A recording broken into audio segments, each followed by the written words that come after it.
We've all been through a lot together. It's been a very unfair situation, but a tremendous thing was done over the last number of months. But really, if you go back to it over the last number of years, we had the witch hunt. It started, and it never really stopped. It was evil. It was corrupt. It was dirty cops.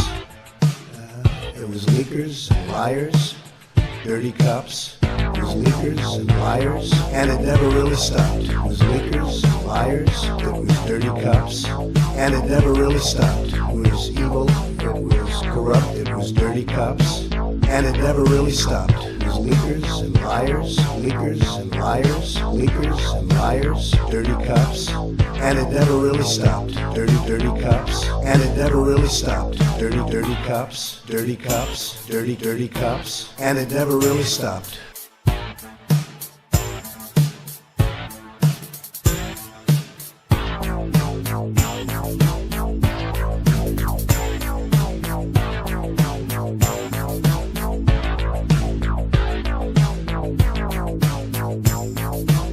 For years, the market rewarded those who knew things first.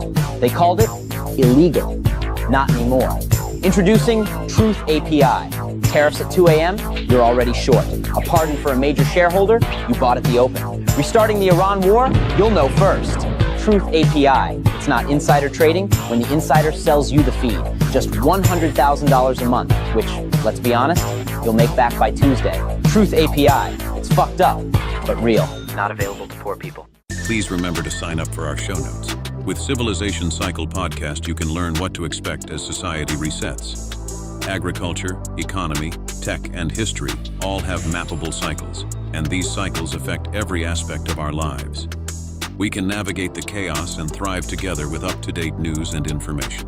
Also, if you like the content we have here on Civilization Cycle, think about fueling the discussions and the show by buying us a coffee at buymeacoffee.com/Civilization Cycle.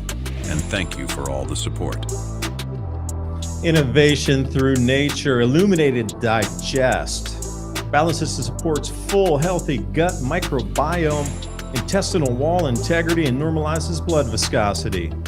Because we hear an enormous amount about people having gut issues and digestive issues. I don't know if it's the modern diet or was what's been used in the agricultural process, but that gut biome is so important to our brain fog that we get and how much energy we have.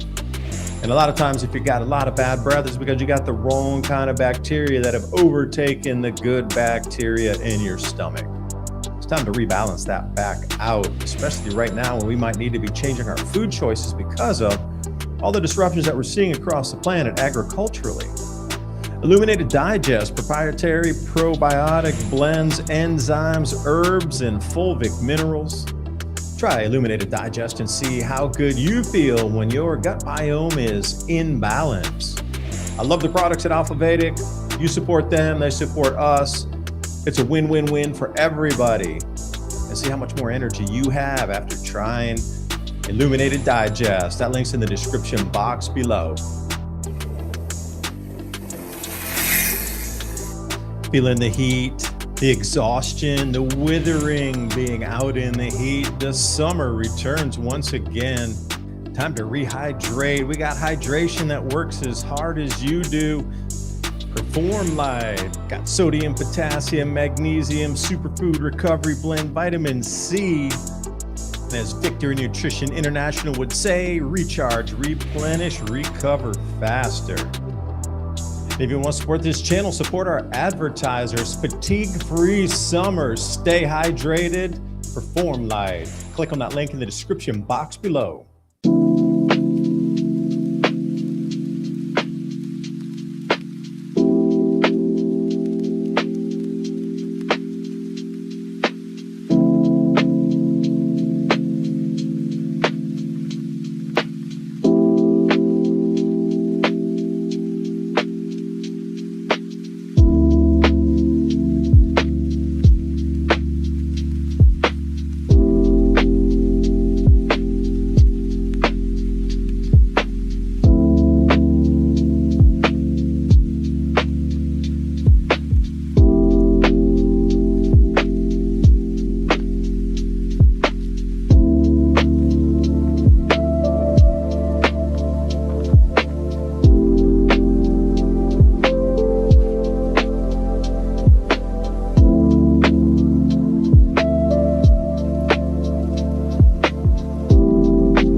Good morning, good afternoon, good evening. Let me get in the center of this screen. What an exciting week we got coming up here. We've got the Perseid meteor shower and lunar eclipse this month and full solar eclipse. So the Perseid meteor shower and the total solar eclipse are all happening on the 12th, just a few days from now. That'll occur between now and our next program. You're going to want to keep your eyes to the skies. Look for a lot of fireballs coming through as well. We seem to be in a heavy debris dense region of space that we're transiting through right now. That's the reason there's a lot of different types of aerial events that we're encountering. A lot of them can be, they're talking about, the satellite reentry and whatnot. But what's easier to explain to the public? Oh, it's Elon Musk's satellites reentry, or we're going into a heavier, more dense, debris-ridden region of space, and we don't know the size of any of the bolides that could come rolling through. So keep paying your taxes. They're due next week. You know what I mean? And also on again, off again, the war thing. We want to talk about some diesel shortages tonight. I've been diving deep the last week into the diesel shortages, what's happening, what's to be expected for diesel pricing, and how much that is going to increase not only the price of food, but delay part of the farming harvests that are coming in now, starting here at the end of the month into September, certain regions more north. So we'll start to see this culmination of a lot of things overlaying on the same time frames here. And if you look at the different obesity factors and how they're going to be selling calorie or food by the calorie now, they're going to be digitizing and selling food by the calorie. That's another thing to look forward as we move forward in this digitization age. Here's what the timeline that was given to me or talked about. Once the DTCC in New York City, that's the clearinghouse for all stocks, bonds, and financial instruments in the United States, Depository Trust Clearing Corporation. Once that goes live, full live in November, they're going to get everybody accustomed to this tokenization aspect. And in the middle or the end of 2027, they're going to start to try to throw this out, selling things by the calorie. So again, they're going to start to break everything down: home ownership, home rentals, car ownership, fractions of cars, artwork, et cetera. They're going to get you used to this fractionalized world, and then they're going to move it over into food. But between then and now, we have to go through a harvest season where diesel is getting more and more difficult to get. We see the amount of refineries having difficulty across the planet. We got these aerial explosive devices heading into ones in Russia, those in Ukraine, all across the Middle East. We got disastrous fires happening in Australia from their refinery. There's only one or two left. Overpressurization issues. We see Asia trying to keep fuel inside. Russia's not exporting fuel, and Chevron and Shell here in America are going to be running their capacity at 102%, which is, if you know anything about pressures, every single one of those accidents we've heard of from Louisiana all the way over into Texas, they've all been overpressurization events. So they're going to run it up to 102%. Then they're going to go to maintenance in Q3 and knock everything down to around 90% production. Well, if we're already scarce on some of the diesel fuels, what do you think is going to happen if they do knock it down to 90%, if there's not a refinery fire in advance? Seems like the knobs and levers of the world are being turned off one by one. If you can't see that, like how the Hormuz Strait got turned off, well, then our fertilizer got turned off, and our plastics and the chemicals in the agricultural industry, and then the fuels, and now the diesels. But the diesel relates back to the agricultural industry. So you get into this loop of what are the most important gears and levers of our civilization.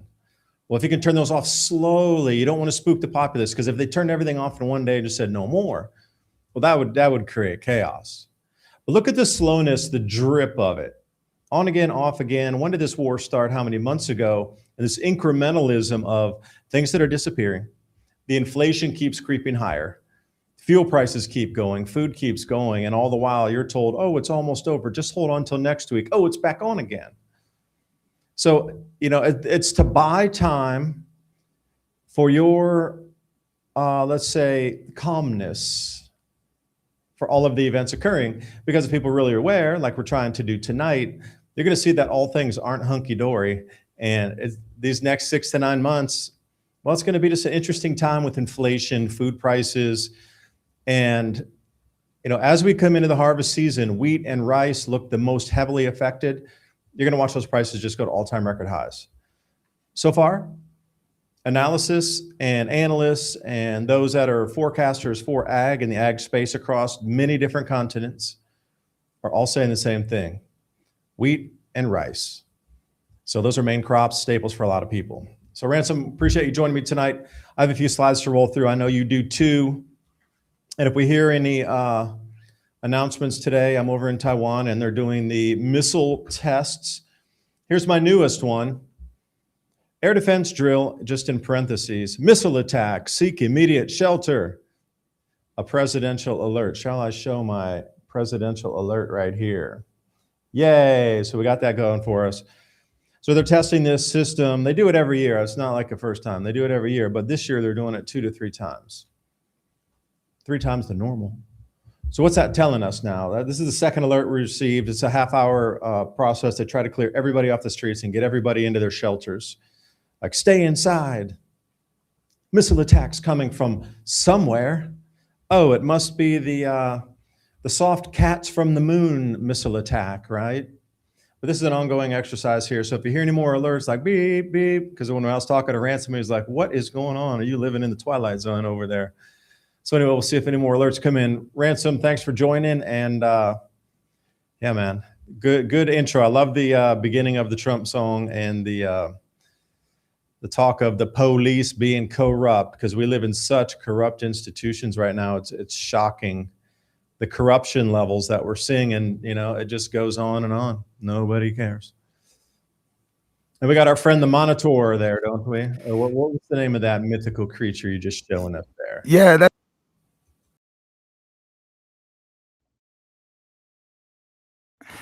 all right. That's the Centaur robot. That's the one that's gonna come kick in your door. They say it's for helping out with fires. They might send it in dangerous places. I have yet to see a video of it operate, but just it by itself. Look at this thing. That's why I'm going ahead and converting. I'm in the process of transitioning right now to an AI person.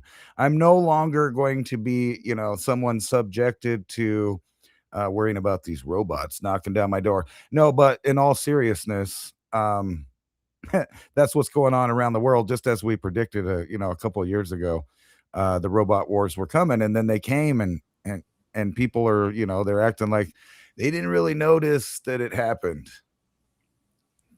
That's the whole key, is they never want you to notice that it's happening until whatever was planned to be in place is in place. And then once it's ingrained in, then it just becomes the new operating system. But see, they need that time between your awareness to get the new system in. And once it's in place, then it's like, well, it's too late. It's already part of the landscape. Yeah. Deal with it. Like, how many times have we seen this? That's all my entire remembering of life has been, is switch of systems, switch of systems, switch of systems, and then it's the new. I'm going to take us back to charge cards, to credit cards, to online banking, to had to learn how to use a typewriter, and then had to learn how to word process, and then had to learn how to use, basic Microsoft Word document stuff and computers, and then all the programs with it. And it's just like, well, this is the newest one. It'll be there. And now then the next one. And if you did anything with the MySpace and the early social media and everything, and then it's relearn, retrain. It's like we're on this constant wheel of using your valuable time to learn things that are thrust upon us and how to survive in society, really. What's funny is I recently read an article about them trying to reboot and restart MySpace. And I have a theory about why they're doing that. If you remember how the platform was set up, it was completely open source. So if you knew HTML code, you could put whatever you wanted on there: videos, pictures, players, links to websites, links to whatever. And then they bought it, and they just nerfed all of that stuff. So it was really basic. And what they were trying to do is flood everybody over to Facebook. Facebook at the time, everybody thought, oh, I'm going to reconnect with my long lost relatives and friends. But really, it was just a massive data collection operation. I mean, it was obvious, where do you go eat? What teams do you like? What TV shows you like? The whole bit. And then people volunteered the information. It became the new fad where they started taking pictures of their food and of their birthdays and, of their, their great auntie's 101, and that was cool and everything. But they took out the whole creative aspect of the social media platform. And then later, They just canned the whole company of MySpace. It just, went off the rails. So they want to do it. And I have a theory that the reason that they're rebooting it is because they've ran out of creativity and they're hoping to source from the public new codes, new HTML programs and things like that to kind of reinvigorate the social media platform, because the way it is now, it's completely echo chambers, because they censor those that actually have content.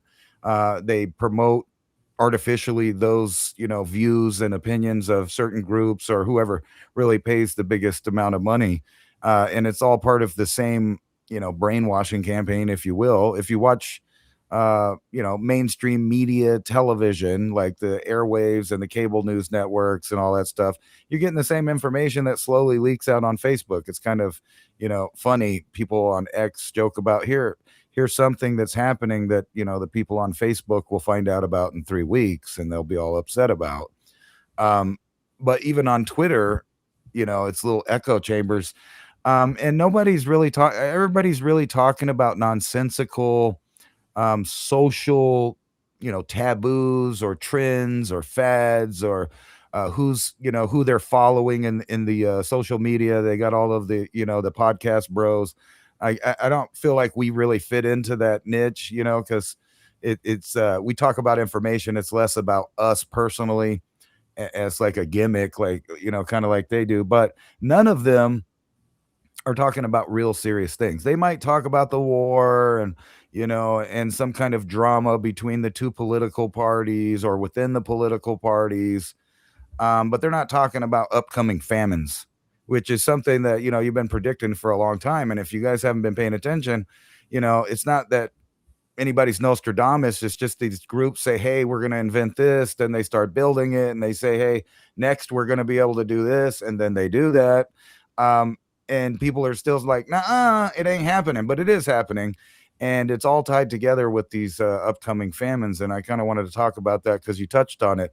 The U.S. crop optimism is entering critical period, and I didn't want to pay the paywall there. So I kind of was just scooted over to the AI kind of summary. And it's talking about the U.S. crop optimism is navigating a critical period as midsummer weather patterns, high input costs, and shifting global export demands squeeze producer margins. While July rebound that was at the university, they came up with, showed a temporary sentiment bump there due to a brief corn and soybean price recoveries, but it's fake.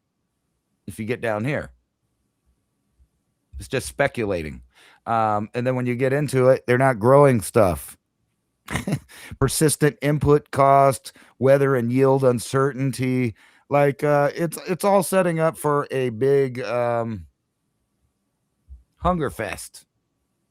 Well, let me just chime in on that. This is predictive programming for you to get ready for these price increases. They already know the losses are staggering, and at least in the American fields, Australia didn't have a very good year. China is absolutely, the amount of floods and flood damage China had this year, they're going to be out on the market looking for it. They've lost a tremendous amount of crops in China.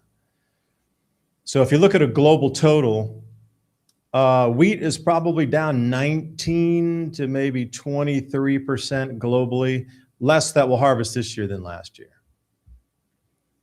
So these crop tours, they already know what's going to be abandoned. They already know where the droughts were. They're just not feeding it to the public just yet because they're going to try to buy some more time before the harvest come in. Because once the harvest comes in, generally prices drop because, well, there's a glut of it on the markets. They're praying that the glut will override the shortages and the demand on the price so they can keep, it'll rise, but they're hoping that with that same timing, even though the news of shortages is coming, the amount of grains coming to market should stabilize or balance somewhere in there. But I am going to say, so far what I'm seeing is it'll work to a point, it will, but it's not going to work to the magic numbers where they're going to get that it's not going to be noticeable. We're going above and beyond anything we've seen here in the last probably 100, 150 years of losses all in the same time occurring, and the inflation running high too, and the diesel shortages that are coming up, and the diesel prices. The predictions are $10 diesel per gallon coming. So for us in America, that's really going to dent into agricultural productivity. Yeah, and right there you go. Diesel crunch deepens. So the distillates is like things like jet fuel and diesel fuels. That's just a barrel. It is a basket they call distillates versus like what gasoline and that sort of thing. Europe can't. They've shut down all their refinery. Well, not all, but many, more than a handful, because of this whole green agenda. So Europe actually doesn't have refineries any longer, really. They were relying on Russian imports, but then Russia also said, I got a couple slides to show you that said they're not going to export any more fuels at all. Zero, none, zero. So all those European nations that were expecting and relying on Russian imports are going to get zero. Plus all the destruction in the Middle East, that's not coming back. Ukraine is completely damaged. All those Black Sea, loading ports for all the fuels, they're all half destroyed. And there's just a very, very, it seems like, again, the knobs of turn off the knobs slowly, destroy 10 refineries in this country, 2 in that country, 4 in this country. Not the blowing up of the pipelines. The actual production facilities where they make the fuel, they take a barrel of oil, like crude black oil, and then they use different pressures and temperatures, and it separates. And then you get those different products coming out of it, from the carbon black at the heavies, all the way, and you get the bunker fuels, and then you get the gasolines, then you get the distillates like the diesels and the jet fuels. And then these guys are making so much money on jet fuel now, literally 20% more profit to make jet fuel. So they're stopping producing diesel, really, because they can make more to do jet fuel. So that allocation of what would be generally distributed and even, and you normally get XYZ of every day of like an equalized amount of product. They're just saying, no, we're just going straight for jet fuel production because we're going to get a 20% increase in price on that. That's why Shell Oil had like $11 billion something in profit, one of the highest ever recorded in like U.S. history of oil companies. And they're like, well, it was just business conditions. No, you ripped us off. You ripped us off. If you're telling me you have the highest amount of profit ever per companies here on the gasoline and the energy side, then something's very, very wrong. How did they get that much money? Otherwise, we were just paying more, and they're gloating, saying they're going to give back to shareholders this, and they're going to buy back stock that, and their CEO is going to get a bigger golden parachute. At some point, reality has got to hit where these companies are causing artificial shortages, and then we got our government here playing their nifty games with all the bond yields and printing money to infinitum, running up inflation, pretending like nothing's happening. And you get in this perfect storm of everything overlaying. So is this a purposeful shutdown is the question I keep coming back to, because I can't just see it as a whole bunch of normal things, because everything that's being shut down is what we rely on as human beings to stay alive and live, I wouldn't say, opulent lives, but comfortable lives. And that's the whole thing is it can't all be this. Now the plastics are down. Now everything that we needed. Now here's another thing. We got the locusts coming across Russia right now. Is there just a couple weeks before they go to harvest, you got biblical locust plagues, but they don't have any pesticides to put down because that was all supplied out of the Middle East, most of it, 70% of it. So Russia has a smidgen. But what they normally could put on crops to stop the locust plague, right there you go. They can't stop it this year. So whatever the locusts do. And these guys in Russia, you believe it or not, do not have enough fuel. So the farmers are trading amongst themselves to get fuel. Like some farmers had bought their allocation for the year and had the money to pay for it. So they got tanks partially full, but some farmers didn't have the money to fill tanks, so they got zero. So they're trying to actually literally bargain and trade with other farmers, not using money, bargaining. It's illegal to sell the fuel, but they're not illegal to barter the fuel. That's where we sit in Russia harvest. Plus, can you roll that film again? That's really just stunning. They can't stop the locusts. That's the whole thing. And Russia being one of the largest grain suppliers on the planet, it's just going to get devastated as these locusts multiply. They multiply faster than your machines can go through the fields. They look like bats. Look at that, how dense it is. That's crazy. Yeah, it looks There's no like way a to stop bat. it. That's the problem. It literally is one of those things you would read out of biblical text of like locusts coming and eating everything and like covering people that are out there trying to protect it and things. Right. We're in the perfect storm, Ransom. Like I was saying, there's just nobody really talking about the fact that the perfect combination. It's like a nor'easter kind of thing, right? Where they talk about these perfect scenarios where you get these two different kind of storms that just kind of blow in and causes all the trouble. The same thing is happening with the food, but they're not saying anything about it. It's like the one topic no one's talking about. They'll talk about the oil, the prices. They'll talk about, everything rising as far as you purchasing things, but they're not talking about the supply source being dwindled over the last couple of years and coming to a head. I mean, it's pretty obvious. And then you see stuff like this. This is from my local news here. Mini dust bowl could be forming in the U.S. Experts warn, will El Nino make it worse? Yeah, can you go down in the article? I'm curious what they have down there in terms of.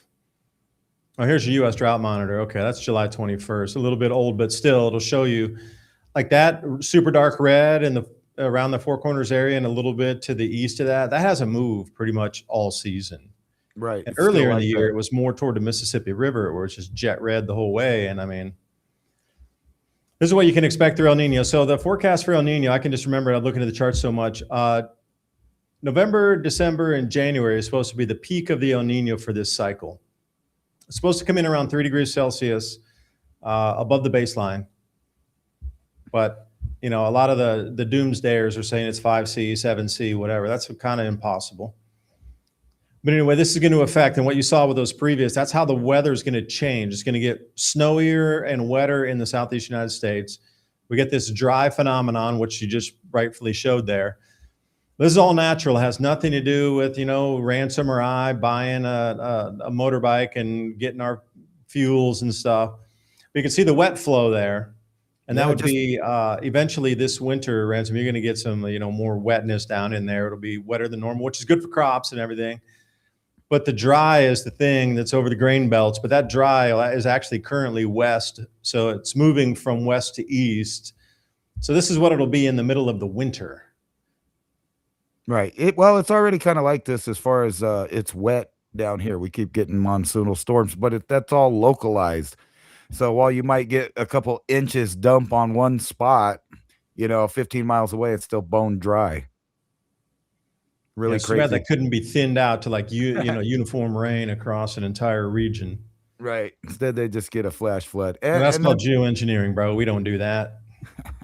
And we're talking about having hurricanes on the West Coast this year because of this phenomenon, according to this article here. Well, there's been a few, but they've transited off like Baja Peninsula and headed out into the Pacific. They didn't there was one tropical storm that did loop back into Southern California, but those 2 or 3 so far have just spun out toward Hawaii. Right. This would all be, it wouldn't be a danger really, like they're saying, at least, not for us in the mainland, but all the places far east, west. I misspoke there, but yeah, all the islands and stuff like Hawaii and then out to Japan and all that stuff could be getting more than their fair share this supposed season.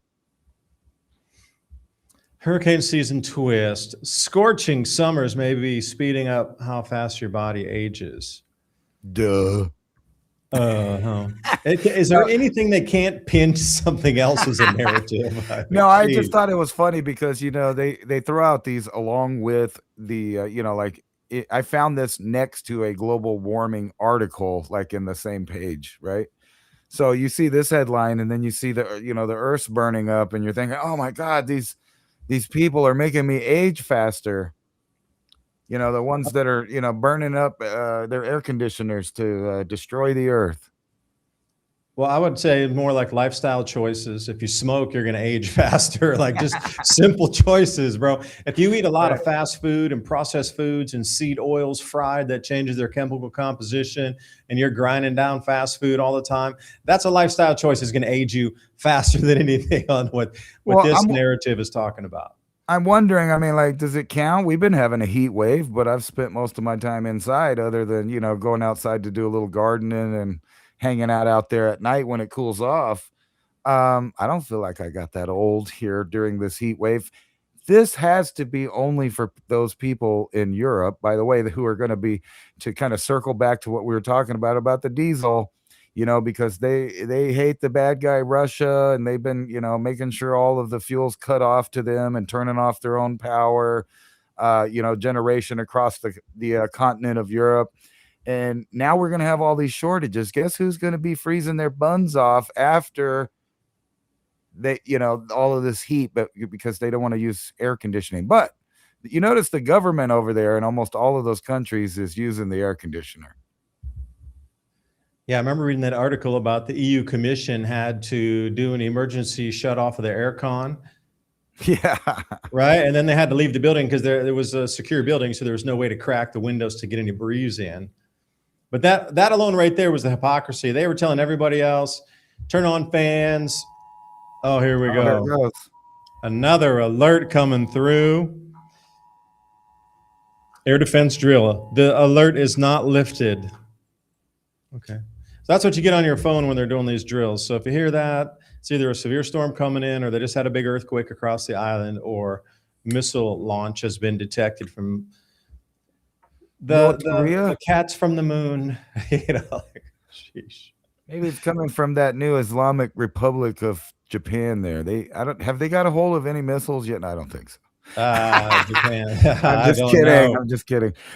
No, but that's kind of a eerie thing to just live under. It's, not any different than air raid sirens back in the day, for people that lived in Europe, saying, well, they might bomb today. And then, areas never saw a bombing. And then other areas, it was every 5 minutes and something happened. So what an eerie, thing to live under, though. Yeah. Well, back to this thing. The European Commission, they were forced to shut down the air conditioning in their headquarters. And of course, the European Central Bank, they're not going to live in the heat. Come on now. We're talking about elite here. Slaves and serf class only are the ones with no AC. Well, they're not going to age 6 months, right? Let me see. I might have an article here queued up because this is the stuff I've been looking at the last few days here myself for. I heard they drink vampire blood, so I doubt that they're going to suffer aging 6 months in the scorching heat like that. I just doubt it. Yeah. Is the sun really hotter? No, it's not any hotter. I don't have the German slide with me. Well, here it's in yesterday's video. I thought I included in today's slide roll. Well, Germany, the price of diesel has reached $10 equivalent, actually a little more, because 4.2 gallons or 4.2 liters to a gallon, and they were at $2.50 per liter, checks it a little over 10. And they're only at 50% gas reserves getting ready for the winter, which is going to be starting here in less than 2 months. Like they're at probably the lowest filling of gas in the last 50 years. So that's another thing, because they're just not going to get it because Russia's not sending it. The pipeline's not there. And then what they would rely on coming from the Middle East to fill gas reserves across Europe is not there. So again, the crop yields and the crop harvest, that's like step one. But then when we come into the heating issues here, I mean, they're going to be rationed on heating this year in the wintertime, which is going to be sad to see, because a lot of the European nations, they're just not going to get the natural gas that they need to fill up their tanks before winter sets in. It's just part of it. You shut down. I mean, they were getting a lot more of that natural gas delivered out of the Middle East than, we ever would see. So our disruption would be political. But over there, it's literally destroyed. They can't get it. So they're in this mad race for us to give them liquefied natural gas on the tankers to keep shipping it like a bicycle chain, one after the other, one after the other. Meanwhile, taking away from our reserves, spiking our prices to go give it over to Europe because everybody decided to make bad choices and cut off Russia off the SWIFT system, destroy the pipelines, shut down BASF, and then tell everybody you're a demon if you want to get any fuels from Russia. And now the second option of the Middle East isn't there either. It's destroyed. So you destroyed the major pipelines coming out of Russia to feed Europe. You destroyed the major pipelines coming out of the Middle East to feed Europe. Again, that's a planned destruction and a turning off of a lever here for me. There's no other way to put that. You just can't look at it with just a central facts in a commonsensical way and not think that that is not a plan. Everywhere you look, it's disgusting what you're seeing here in terms of how things that make our world go round are stopping slowly. everywhere across the planet, and they're keeping you distracted with inflation and talks of those people and dividing everybody amongst class and race and religion to infight. So you don't see, now everybody's so angry in America. I mean, I watch these videos where they do compilations of things, and just the sheer anger of people. They're so angry about prices. They're so angry about having to go to work because it costs so much to go to work, and they come back and they're left with like $3 for the month. People are just so we're near the boiling point of it. We're at the tipping point in America. If the food prices go a little higher, the fuel prices go a little higher, and if you're told you have to ration something, there's going to be social chaos everywhere. People just aren't. We're at the tipping point right now anyway of keeping civil society civil. Imagine when things really start to run on inflation. I just don't see a lot. I don't see that much reprieve coming from all of these things that seem to be rolling. And I had something similar about the Puerto Rican blackouts. You probably got more info on that than I do. So, what do you got? I'd like you to dissect that article. Yes, well, I was reading. Let's see here. Can you pop it back up? I saw a headline real quick, but then it disappeared. Oh, I got you full screen. That's why. Yeah, Puerto Rico begins water rationing in San Juan and other major cities because their infrastructure is falling apart. And the reason that I even opened this up is because, they're talking about more than 100 days without water, the crisis hitting thousands in Puerto Rico on top of their blackouts, right? So it's not just Cuba, but this other island nation that's part of the United States, it's a commonwealth of the U.S., is having issues, holding together their own infrastructure here. And this is kind of what I was going to point out, that you don't have to deal with this being life threatening. I understand you might not get to take showers or, do certain things. However, we've done it in the past, and we could probably do it again. Like, water filters, different yada, yada, like say that happened here. And they just told my town, you know what? You're not going to have water for 100 days. If I can go get water outside, I got water, period. You got one of those or two of those or three of those for each person in your household, right? You don't have to worry about it being life threatening. If you can get a cup of water, you can drink it, right? But are they going to ship, pallets of these things to the Puerto Ricans? No. No, they're going to make them struggle. They're going to make them get dysentery and, have all of that stuff. And these are, American citizens that's going to have to deal with that. So it's not even like, it's a third world country or something like that. Yeah, because if you can have people fighting for the basics, they're going to forget everything else that's going on. And you could implement any policy you want. I mean, at record lightning speed, because everybody will be so not focused. They're not even going to be distracted. They're just not even look in that direction, because the basic needs of food, shelter, safety, and then we could broaden that to electricity and, clean drinking water and all these things. Whatever's going on politically or economically or whatever, that's not even on the radar, because the basics come first. So literally you could pass 100 laws that people would be out on the street in the hundreds of thousands or millions protesting if there is massive food and water and electricity disruptions, because nobody will care. Right. And this is the way to fast track. You know how many 5G towers went up during COVID time? Like they wired the entire country, the 5G network, while everybody was stuck indoors. Nobody was out. They were worried about the COVID. They couldn't protest, couldn't go out. And the entire, what you see as 5G tower network across the whole United States was all implemented in just like a year and a half. Fast track through your distraction and your mandate to stay inside, not laws, mandates. Policies, not laws.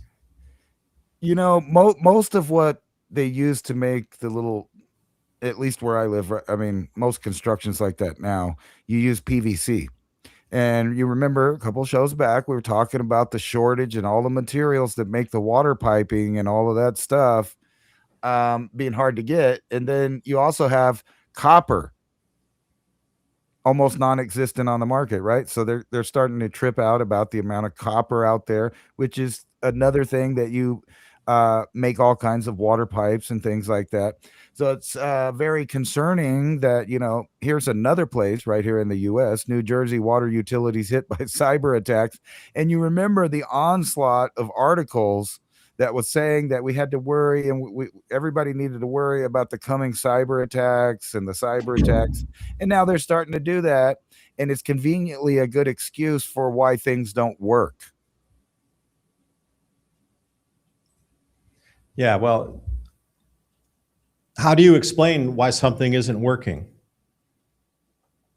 That is the fault of the government itself, that they're collecting taxes that's supposed to keep things operational and fully functional, and building excess into that as populations increase or people move from one area to another. I told you that last year I wanted to get another water meter put on because I got two adjacent pieces of property. One's a vacant 20-acre piece behind the house with a couple acres where the orchard are in the front.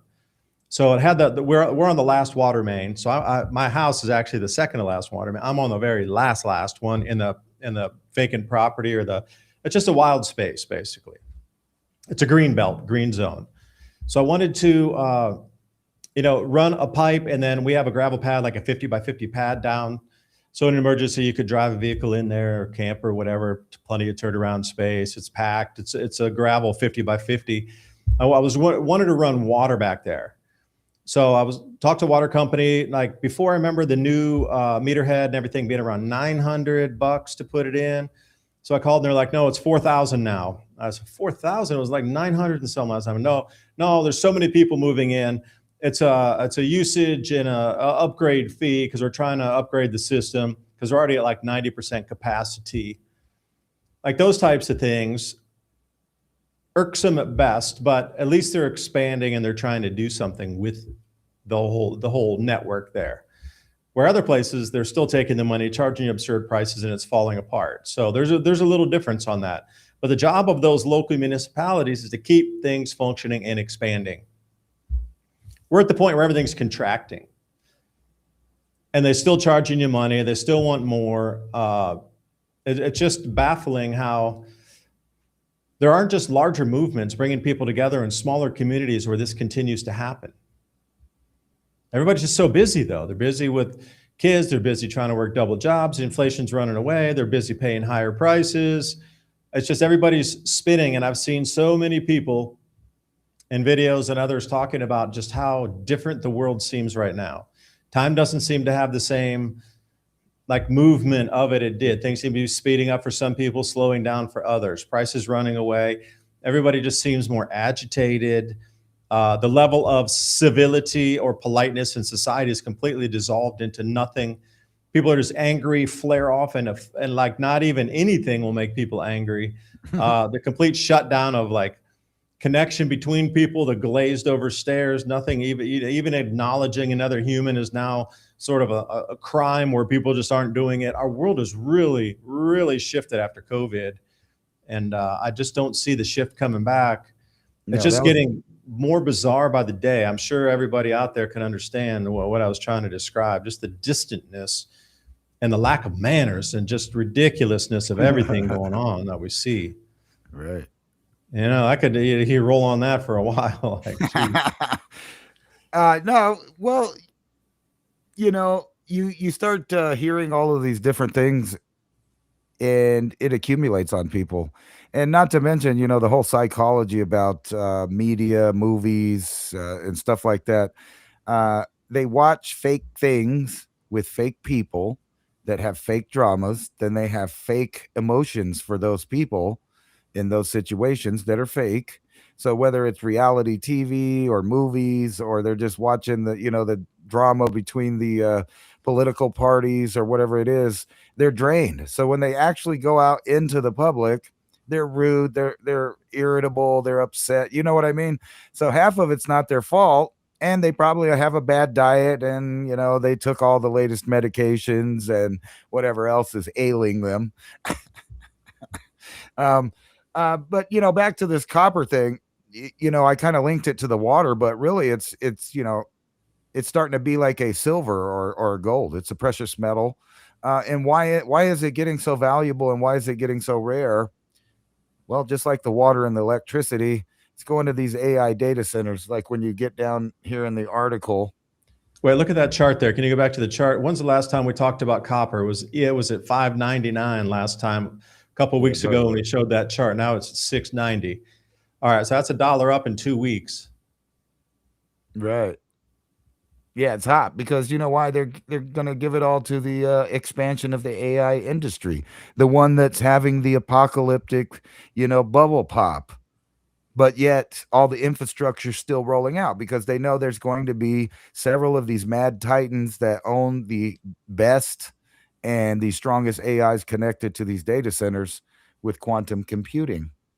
And that's why you can't have stuff. And you know what? It seems to always turn up just like that every time.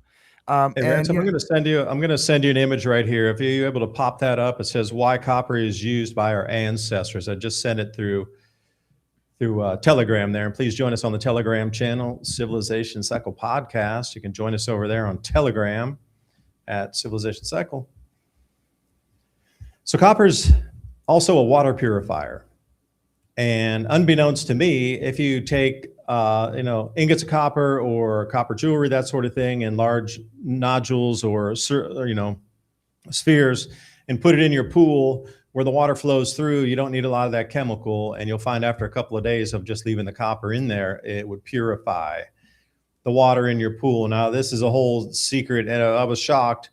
Pool industry doesn't want you to know it, that if you get a couple pounds of copper, where you would put those tablets that would be circulating through and the different releases of chlorine and thing in the pool, if you were to put copper in that same place where that water flows through it in the filter, you'll get a much more incredible clean rate out of that, just because the copper's there. Now remember, we all had copper pipes in our homes, and they removed all those and replaced it with plastics. So you're taking a water purifier, bacteria killing metal, and replacing it with microplastics into our gut biome. And I think this is a really important image here. Like, why was copper used by our ancestors? It destroys viruses and bacteria in the delivery system. Once you run that water through your copper pipes, and you need to ask yourself, why is it that even though copper pipes were still good, everything was still functional, they wanted to rip them out of every house? I mean, copper pipes are functioning. I still got water. There are no leaks. Why do I need to tear an entire plumbing system out of a house and replace it with plastic just because somebody said so? That, again, if you're looking at purposeful things happening around a civilization, why did they remove lead paint? Oh, well, the kids were eating the lead paint chips and they were getting brain damage. No, that's all the interbreeding with the cousins over in certain nations. That's brain damage. This is not. That whole thing, why would they want to remove? We had lead paint for 150 years, and then suddenly, just a couple decades ago, we had to remove it all out. At the same time, they were rolling out all the different wired devices. And when the routers first came in, suddenly all the leaded paint needed to go away. But yeah, we had it for 150 years, and we didn't get the brain damaged kids like they said. Oh, little Jim is going to eat the chip paint. I mean, not going to be stuck in a wheelchair. That didn't happen for over a century and a half. And then suddenly we got to get rid of it. Right at the same time, all the wireless stuff came in. And then right now we need to get rid of all the copper pipes. Right at the same time that there's all these kind of weird viruses and things going around, and got to get microplastics into our guts, Again, the things, the way they roll out seem to be a little bit, planned, let's say, of the things that could be used for benefiting humanity. Because I'm looking for lead paint. Anybody got lead paint out there? Because I want your lead paint. I am going to paint my whole house with lead paint because I don't want the Wi-Fi. I don't want the signal coming in. Man, your house suck, man. I can't get no connection in here. I know. That's the whole point. Unless you go to a certain room in a certain space, you won't get connectivity. What's funny is you know how people treat a skiff? So before you go in a skiff, they take everything from you, right? They take every electronic device. You get scanned. You go in it. You don't have nothing. Where are you talking about? A skiff. It's like a top secret briefing room where you're allowed to look at stuff, but you can't take anything out of it. But when you go in, you get scanned for electronic devices, and they search you and whatever. That's how you should treat your house. There should be like a mailbox out at the edge, out there by where your meter's at. See, a lot of people make the mistake of when they get land and then they buy their house, they let them put the meter right up by the house, which allows the power company to come all the way up in your private property, all the way up to where your meter's at. However, if you put the meter first before you lay any of the wire for your house or anything, the meter's out at the edge of the road with the rest of the right of way, utilities and stuff like that. But imagine you just have a box. When people come over, they just put their phone in there. No big deal. They pick it up when they come back, and you just have your house as a skiff. No Wi-Fi, no phones, no nada. And then it's only Elon Musk looking at you from above. Yeah, I tried to get they had a smart meter close to the house. It wasn't on the house, on a pole away from the house. And I wanted to get it removed and put an analog. And they're like, no, we have to send somebody out every single month to read the meter instead of just scanning it. Right. So they're going to send a different person. Could be in 12 months, you could have 12 different people come out because they rotate through. I was like, no, I'm going to keep that. But I did put the blocker over the top of it. And it just give you very few options to get away from all these smart devices. Like even the water meter, which I was just telling you about, they roll around on their truck and they just scan it. They don't even get out and read the meters anymore. They just drive by and I'm wondering, is it really correct? And how much of it's correct, this sort of thing. But that whole put $4,000 for just to connect the water meter and to get it live at the house was like, come on, I'd been here for years already. And I'm not grandfathered in, because the whole thing was about, well, all these new people moving down into the area down there by the mountains, we need to put in more capacity and thing. I'm like, I understand that. That should be on them, not me, who's been here for years and years already. And the pipes are already at the, not like I have to dig them in and put it. You just need to put a head on the end of the pipe where the actual pipe stops. Just put a meter right there. Hole was dug in. They already had the casing around it. It was literally like they just needed to turn on a switch, but they wanted $4,000. And then I was like, nah, I'm going to dig a well instead. Because if you look at the price of digging the well, they're about $10,000 currently with the well pump and everything.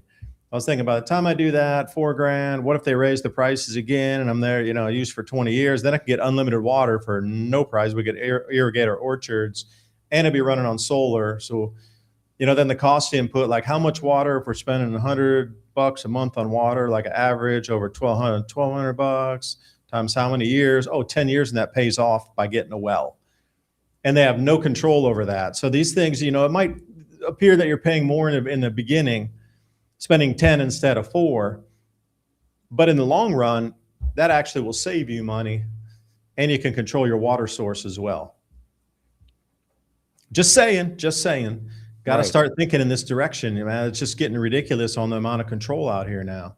What's funny is here in New Mexico, the PNM, the Power of New Mexico, supposedly doesn't have enough employees to go out and scan the meters. So they expect you to go outside and write down the numbers for them and tell them. Otherwise, they say they're just going to give you a lump sum bill when they finally go out and read it. Now, does that make sense to you? Right in the middle of the summer, all of a sudden they can't read the thing and give you a power bill unless you do it yourself. And, most of the people weren't paying attention to this news anyway, so they wouldn't even know that. So what's going to happen is they're going to get this big $1,500, $2,000 power bill right at the end of the summer for no reason. And what do you think is going to happen to all those poor folks that can't pay that? Well, they're going to shut it off until they get another deposit. So there's already like a big scam to rake in all this extra money. And at the same time, they constantly send out these little teams of people, right? So on one hand, they say they don't have enough meter readers, but they have enough money to hire a bunch of unskilled workers to harass people about once or twice a week to try to get them to change over to the solar farms so that their bill will be reduced, allegedly, right? So they have a lot of workers to do that, but none to read. And I'm thinking, why don't you get those 15 idiots with their, orange vests to go back there and read the meters? They're already hired by the PNM people.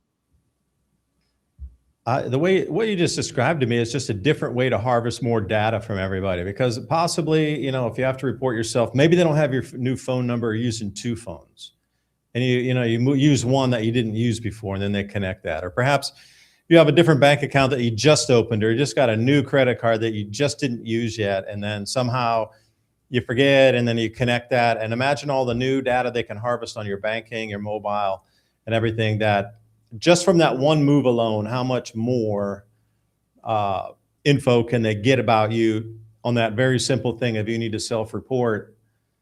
What happens if you under-report? Oh, well, the end will catch you up again, something like that.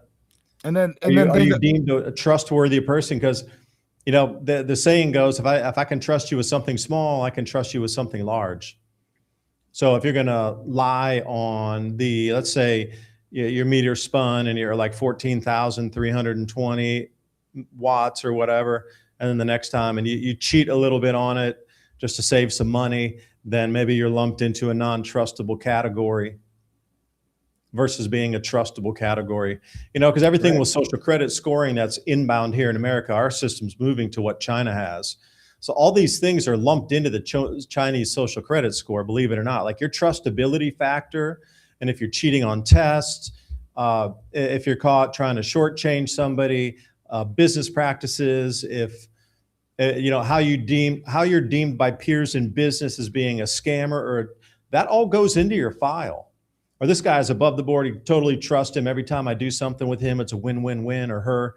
That's in your file. They got files on everybody about your behaviors, and your actual trust score is in there. right. Can you be trusted as a leading member of society? Because if your trust score is zero, you will have no opportunity to move forward in like positions of power, because they deem you a risk because you're not trustable. You lie, you cheat. They don't want that. They're trying to make this perfect utopian society. Now, China has a problem with all the men over there, is too, like 40 million more men than women.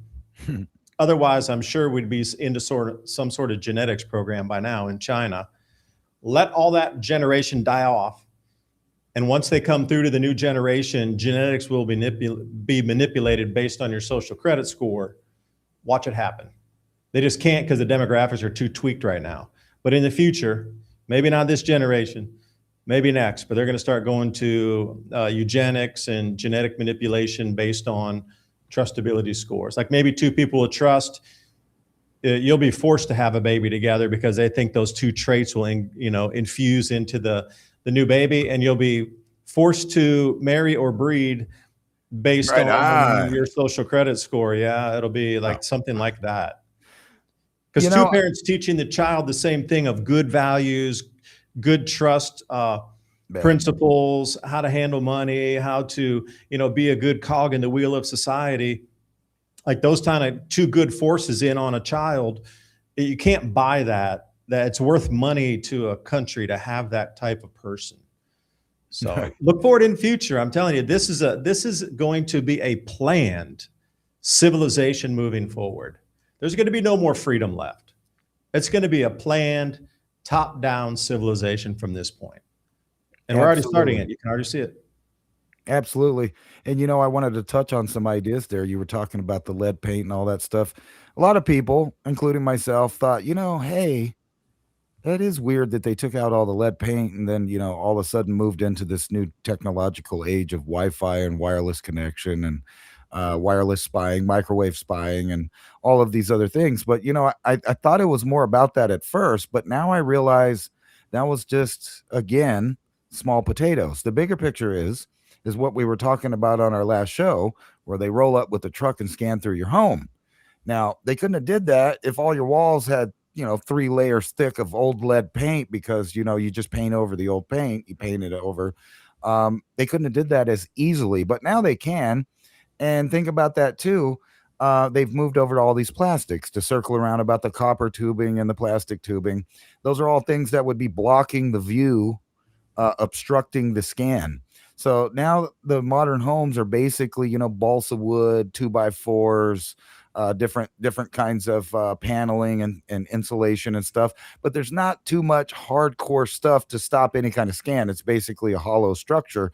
The same reason it flies away when you get a tornado.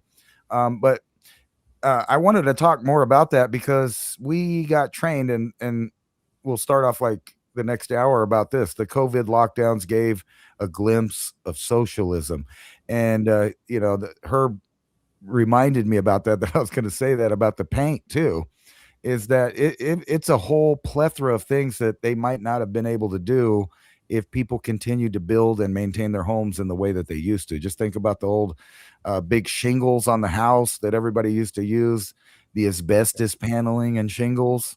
They told everybody that's super poison, and I'm sure the kind that they use for insulation is bad.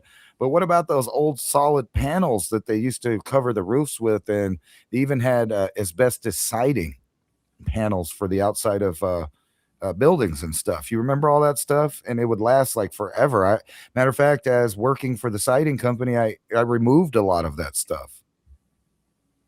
Yeah, when I was looking at some property in East Tennessee, a couple pieces that I looked at had some really old homes on them that were, semi-collapsed, and nobody, people had moved out 30, 40 years ago and never maintained it. They had these cedar shingles for the siding.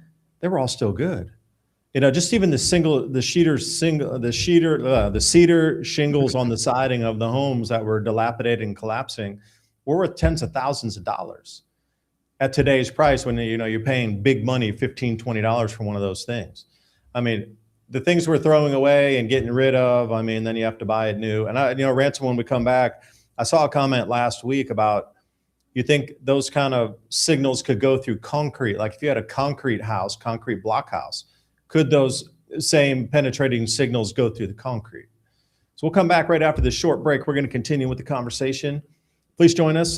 Sign up for the newsletter at civilizationcycle.com. I was working on that just before the show. I'll get it out just after the show here. We got the 10 bullet points from last week, talking about some different issues than we are tonight. Always try to keep it interesting with the new news. And as always, buy me a coffee. If you support this type of content, support us so we can bring you more information and research. buymeacoffee.com/civilization cycle. We'll be back in 2 minutes and 2 seconds. Sound like Chuck Woolery, 2 and 2, dude. We'll see you right back here for the second hour of the Civilization Cycle podcast. Please remember to sign up for our show notes. With Civilization Cycle podcast, you can learn what to expect as society resets.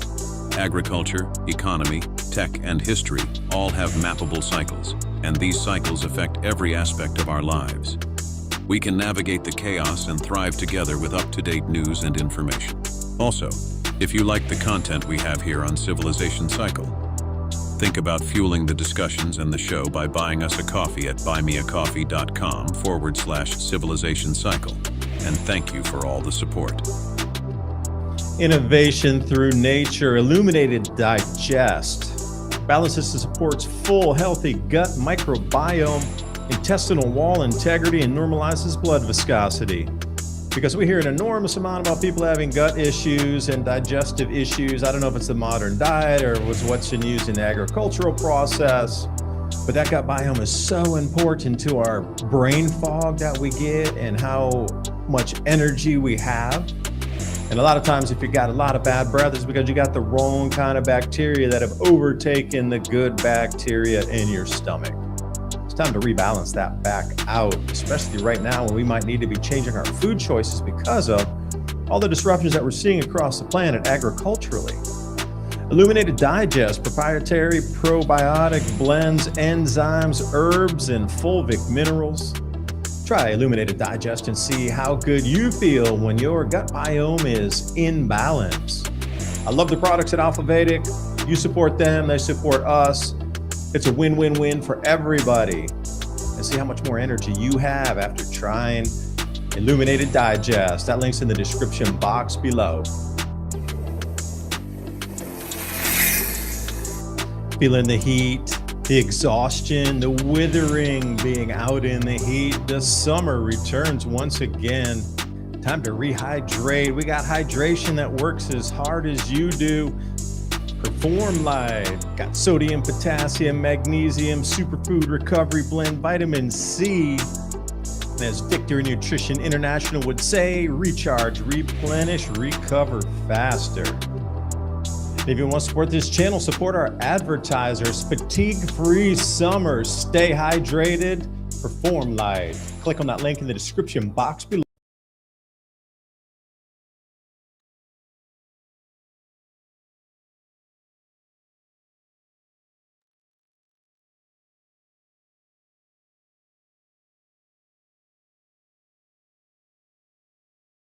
I messed up the buttons. Welcome back to the second half of Civilization Cycle. I think I messed up, Divine, because the commercial was a little shorter than usual. There won't be a nuclear blast. It's all fear-based. We were going to talk about that here in a minute, right here in a second when we get back to it. But at first, kind of wanted to talk about this and how everything's lining up just perfect for this idea right here. The COVID lockdowns gave America a glimpse of socialism. Yes, it did, but it was a little more, I think, than socialism. We were talking about an entire global cooperation to lock down and medicate people against their will. Some of them wanted it, some were willing, but some weren't. And then they have the whole question, is it really your body and your choice? I don't know. Anyway, it was a training session, and I think this upcoming increase and unavailability of food and increase in price is going to kind of factor into the training that we got in these different socialist style programs that they offered us. So true, but are you property of the state? That is the question. Because a lot of people think that, well, many governments think that you're property of the state. So I put an order in right here. Going short on Proof today. They unlocked their tokens at 50% of all the tokens that are on the market. So that one had dropped from 20 cents down to 15 cents over the last day. So they're trying to put an order in there. Oh yeah, we're up $2.14. Nice. Just after that, few seconds. You could see there was an engulfing candle. I was looking for that candle to go red and go down below. It kind of, sometimes you get they'll bounce back up again, but I didn't get the price I was looking for, but oh well.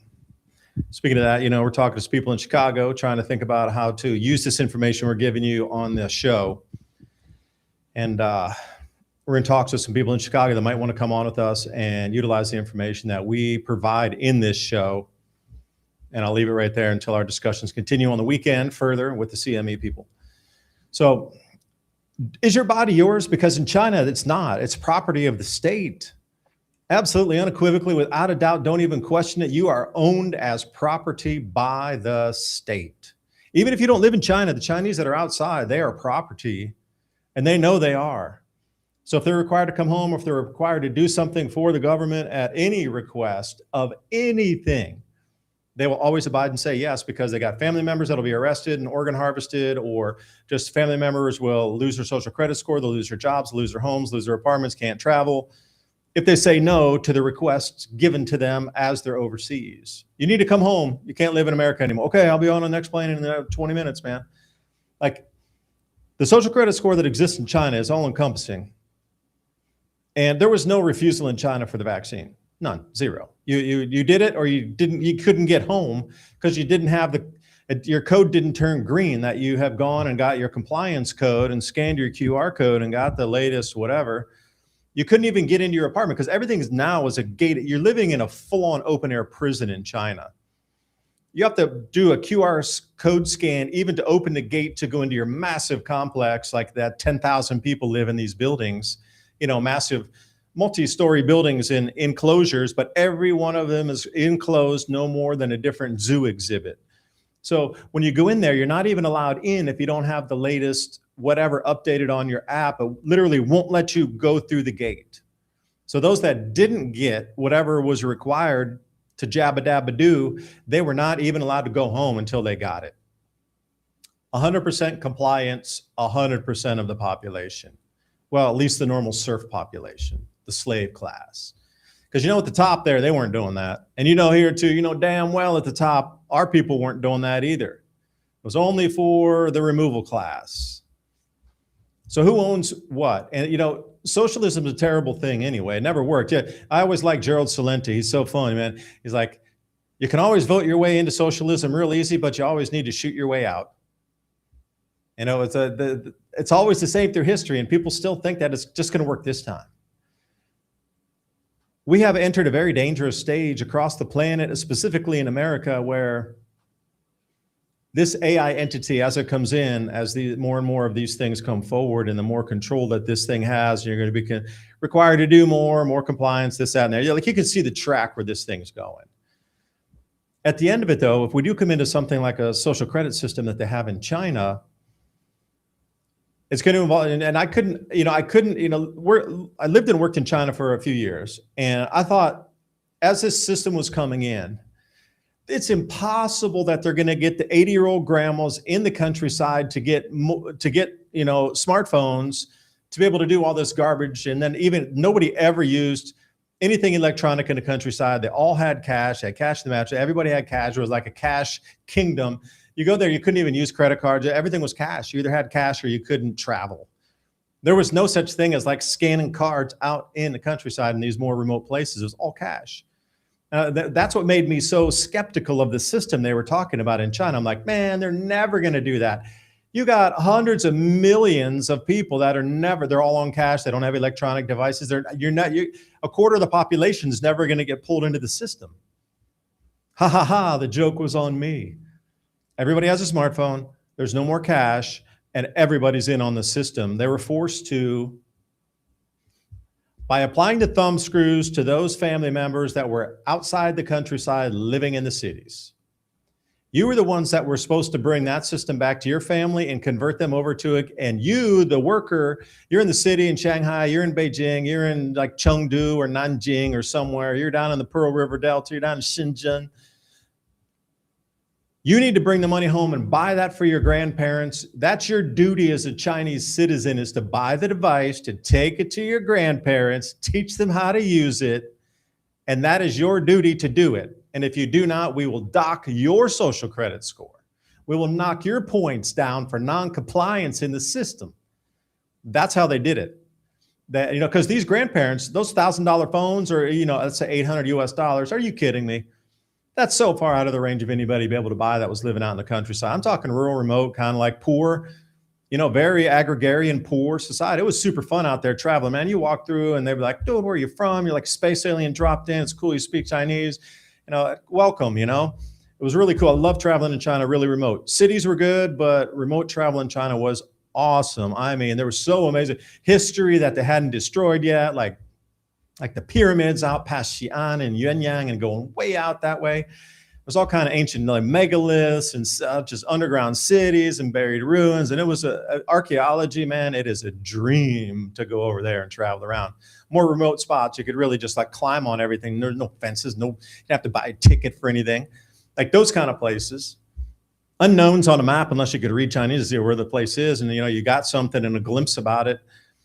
Those kind of places where, in my estimation, like it is going to be impossible to get that system there.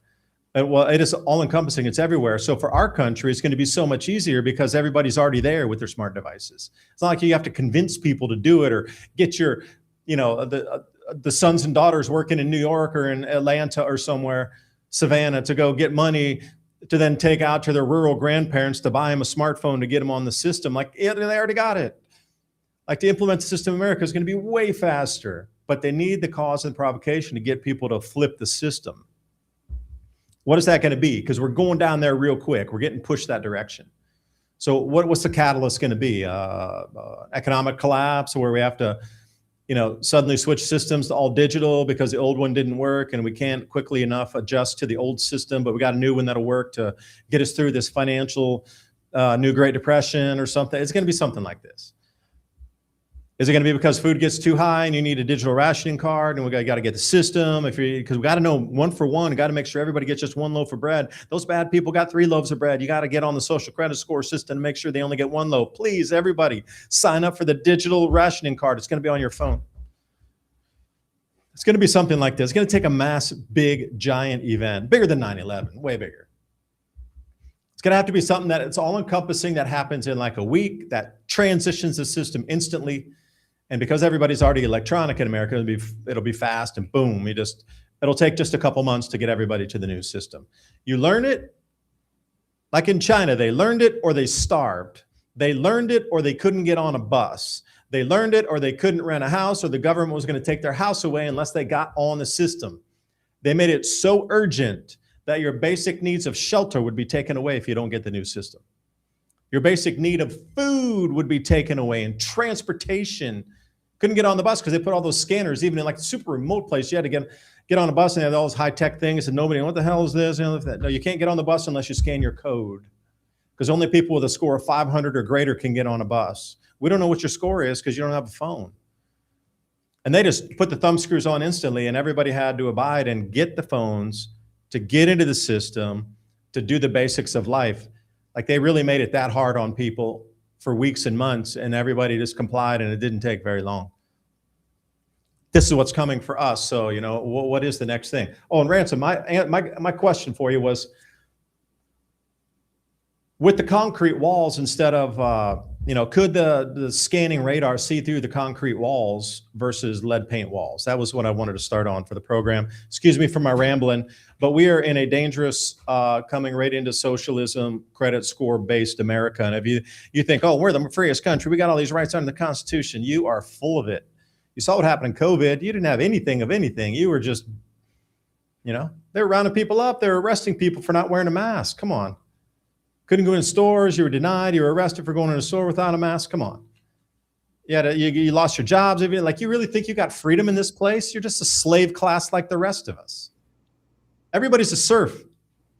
Unless you're at the highest elite class of the 0.001%, you are the target of the program that's coming in right now.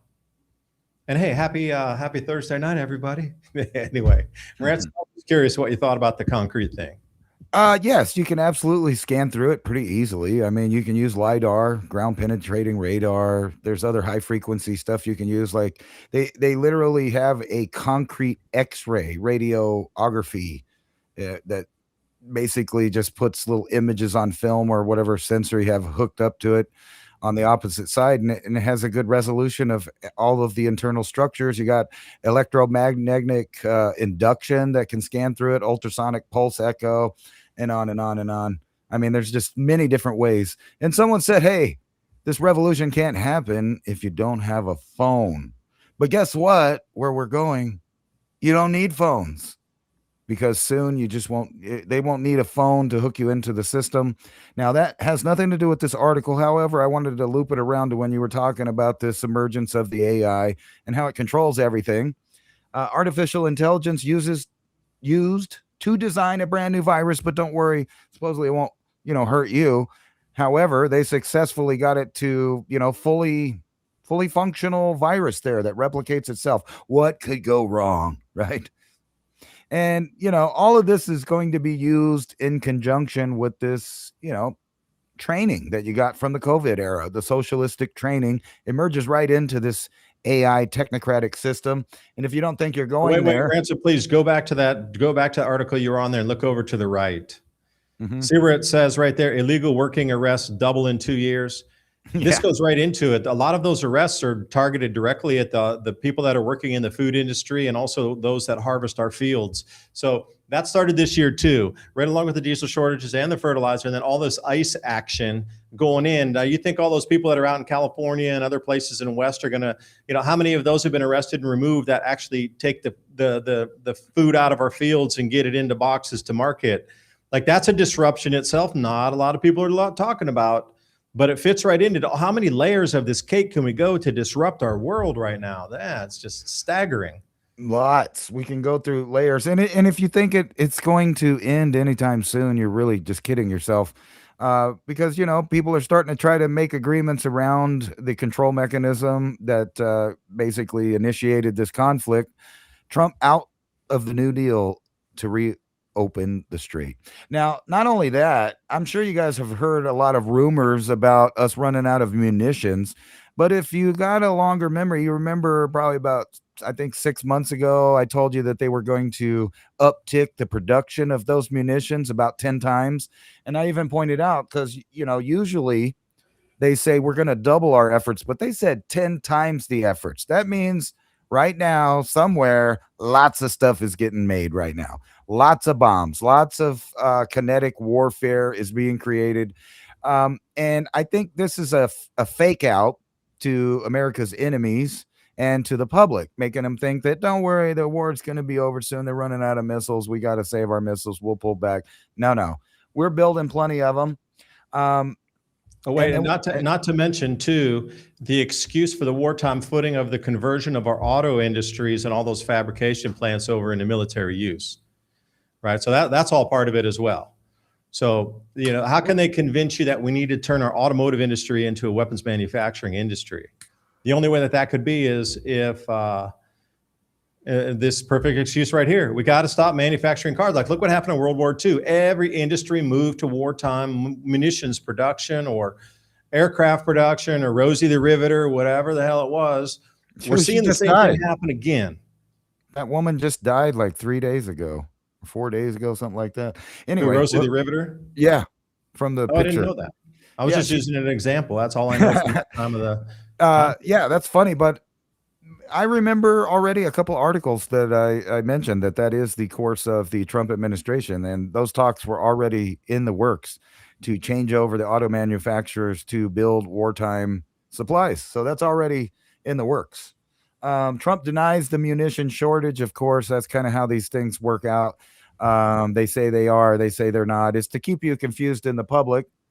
But Trump keeps talking about one thing that people may or may not be taken seriously. That's like one of the few things I think he's still railing on that's in the right direction.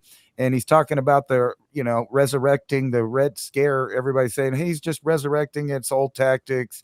He's trying to scare people, blah, blah, blah. But there is a big growing movement of the Democratic Socialists within the Democrat Party. And then on the other side, you got a growing faction of neocon worshipers, basically. And I kind of saw that coming. Yeah, which one's worse, do you think? I don't know. I think they're equally destructive. Yeah, equally as nefarious and evil, right? Right. And they're about to start making, the public really scared and feeling it. You got the bus bomb, speaking of Marxist and the Red Scare, bus bomb plot by Marxist Mad Max foiled ahead of Trump-backed Colombian president inauguration. And yes, they were straight up communists there, the Marxist-Leninist terrorist group. In Germany, too, that same thing happened. They found some stuff in an airport that was supposedly from Russia that was going to detonate on Ukrainian, that happened in a German airport also. So again, it's kind of exactly the same. They just found something that was in a packed luggage cart. Like, we just found it packed in a bus. Like, they're just using the same thing, but changing the objects. I swear to you, it's the same exact article, just reframed a little bit differently in an airport setting for Germany. Right. And then you got the Iranian people saying, you know what, they're going to just start blowing up targets out there in the Strait, that they got their own deal going on with Oman, and they're banning the U.S. vessels from going through, according to them, right? And then you got weird stuff like this, secret bot army boosting Mandami, who also is, kind of left-leaning socialist Marxist guy and an Islamicist. But this is really interesting in the fact that they tracked this back to the city hall. So this was the government caught kind of red hat. I know that it's a new faction supposedly of the government, but just think any government anywhere could also be doing this exact same thing.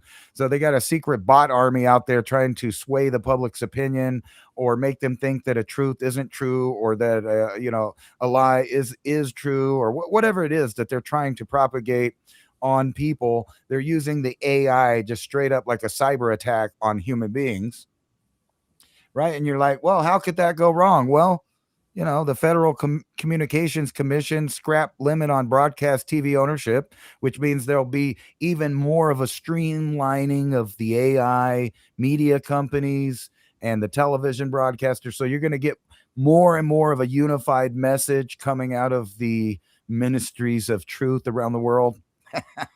Right? Yeah, well, that's the whole thing. These administrations are supposed to be stopping this conglomeration of these large businesses into literally a single monopoly, but it's the opposite. They're all becoming single monopolies now. Again, the power of control of manufacturing and resources in the hands of government itself, that brings us right back to communism and Right. controlled by AI and communism. Damn, that's not a pleasant future right there. That if you've seen through the past, you just know the future. You can see into that crystal ball pretty clearly. Yeah, and another thing that you could kind of clearly see is that we've had a real egg. I don't want to say a hard on basically for An Cuba, inkling, as right? they would say, just I got an inkling for that. Right. So the more and more that these Marxist Leninist groups get more credibility and the governments give them more credibility, then that gives the governments around the world more excuses to do military operations and clandestine operations like this one. U.S. intelligence asset said to descend on Cuba because, like I said, we are going to invade that thing. We've been slowly trying to take it over using the power outages and the famines. Sound familiar? Same thing's going on in Puerto Rico, ironically, but that's supposedly within the U.S. territories.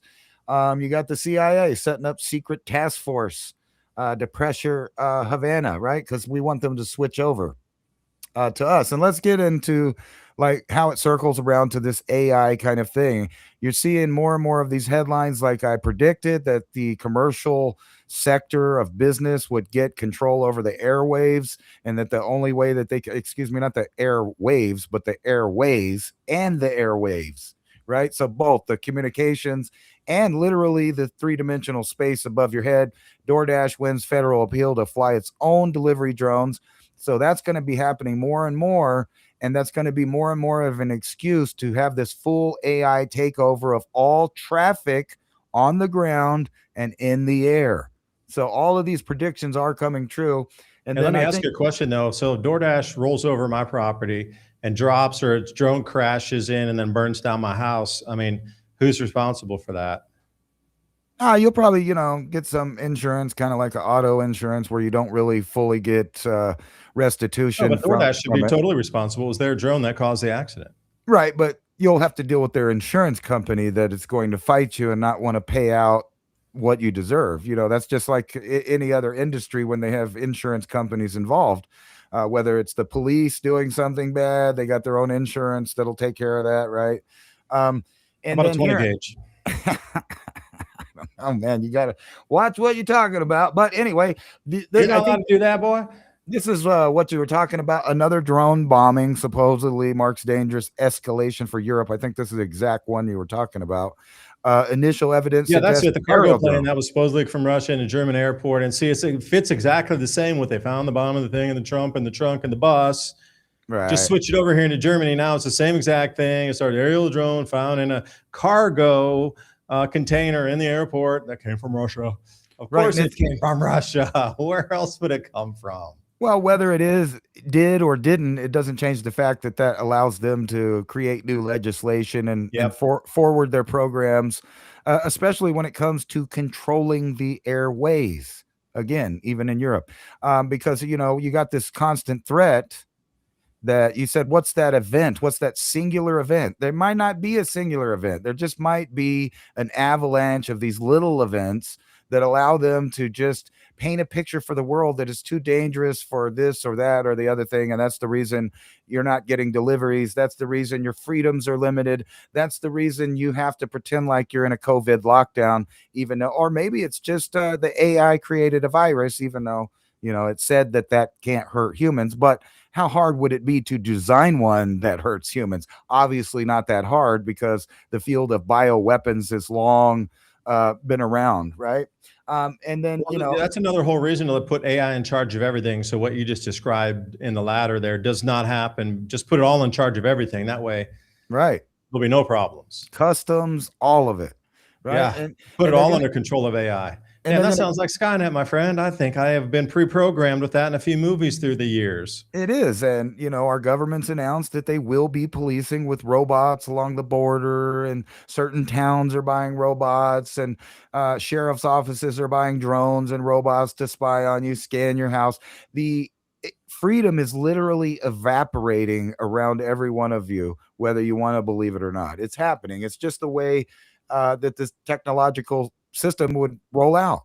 And they're going to continue to keep you scared as the drone warfare, the robotic warfare, keeps coming ever closer and closer to home. Remember, I pointed out a similar article like this last year about the Mexican cartels doing the exact same thing. Colombian narcos quest for Ukrainian drone expertise. So weirdly, our buddy over there that's fighting the Russians and fighting the good fight is also training our domestic terrorist enemies in our own hemisphere over here how to own, operate, and manufacture a drone army of explosives, surveillance, assassinations. You can go on and on with the robotics. And you think they're going to keep limited to things that fly around? No, no, no. They're going to put things on the ground.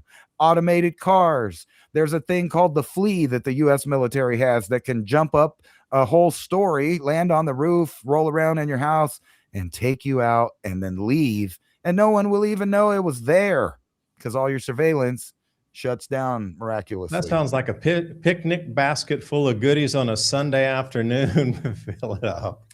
And, like I'm Jeez. saying, and forget about the phone thing. Everybody thinks it's a phone. Forget about the mark of the beast chip that you have to go get. We're beyond that technology now. And, you're talking about that social credit score that may or may not, make you look bad, that you're bad and whatever. What do you think is going to happen if you have a house that's secluded and it's scan proof and there's cameras everywhere of your own and all of the utility stuff is pushed off? Well, you stick out, right? You stick out like a sore thumb in their whole dragnet of surveillance. So you make yourself known. So there's got to be some kind of way to live both lives, one part with one foot in and one foot out of the technocratic system that's about to enslave mankind. And by the way, at the same time, starve you out. Don't be starving me, man. Yeah, okay. So speaking of starving, a lot of these things in the occult leadership are following on different types of celestial and planetary alignments or configurations for different energetic flows. And this has been well known because there's a famous saying in money circles like millionaires use technical analysis, billionaires use astrology. All right, so this is well known that, in the wealth class that this astrology is the thing. It has been since time immemorial. I mean, you go back to Sumerians and anything prior up to now, it's all based on following the sun, the moon, the heavens, and where we sit in the cosmos as we move through that. That astrology is the energetic flow through the system in astronomy, just as your XYZ axis where we're sitting in that. So the astrology shows you where the flow, the ebbs and flows like Birkeland currents when we pass through, more energy enhanced areas of space, and it might be a 2,000-year cycle or a 500-year, an 80-year cycle. That shows you where we're going through the energy signature of the area of space we're going to or we are transiting through. And the XYZ axis will show you where we lie within that. And through time immemorial and ancient texts and all these things they've known for 8,000 years plus, when we get into these certain regions, as we spin around, there are different effects that can be harnessed and used by those who know those energies are in play for a greater outcome. I'm just bringing this up here, the rare total solar eclipse and the Perseid meteor shower all occurring on August 12th, which is a rare one anyway.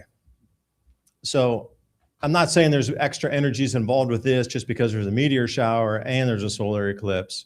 There's also a lunar eclipse later on in the month as well. Now, this is going to be going over, I think, parts of Greenland. It's not visible here for us in Asia. It should be more visible over to you all over in the US. Take a look over there. But I did want to jump on to this article here about China and Russia and gasoline exports. So Russia's extending all the gasoline ban until the end of January. And this will include all diesels as well. So Europe's not going to get what they need for the entire year. It's going to get chilly and they're not going to have what they need. So, where does that take them for the year? And as I was talking about on the beginning of the show here, off of the street interview, Shell CEO blunt message, gas and diesel face a new squeeze, refiners moving over to the jet fuels. So we're going to get squeezed because the profits of these companies come first, and you having shortages or inflation comes second. It's all about getting the most money they can for the shareholders. It's always been. They're an entity. They're first, you're always second. And then another thing here with this was a real interesting one that I found. Again, Russia, when you showed all those locusts coming across, Russia reaps what it sows. A shortage now hits food. Well, it's not just food in Russia, it's food globally. Just like Ukraine is not supplying down into Africa any longer. Remember Ukraine, Ukraine used to supply 30 million tons of grain. Now they're down to like 5 or so. This year, I think it's going to be less because they had so much more destruction of their main industries, and they've really been hit, even major cities, and all the men have been thrust into the front meat grinder with no reason except to depopulate. So there's no diesel, no money, and farmers are forced to trade fuel with each other even to get what they need to get these harvests in. And we got the locusts, which you just showed. So, do the numbers from Russia. If those decline to a point, that would entail a famine anyway, just from Russia not exporting. And then China, they're in a world of hurt for grains. We in America are at 150-year lows or 100-year lows. We'll see as we come up here at the end of the month. But the world's going to be really lean on food. So just a lot of mechanics, a lot of things are moving. Here's your price of diesel, because Ransom, you showed the copper chart here. Well, here's your diesel price moving forward. This comes directly from the refinery prices. I don't have the latest one, but it's up around $5 currently, $5.05. So even this chart that was just last week on July 31st, even in this last 1 week has jumped to $5.05. So, the things are just skyrocketing for fuel prices here. And I might add in on this one.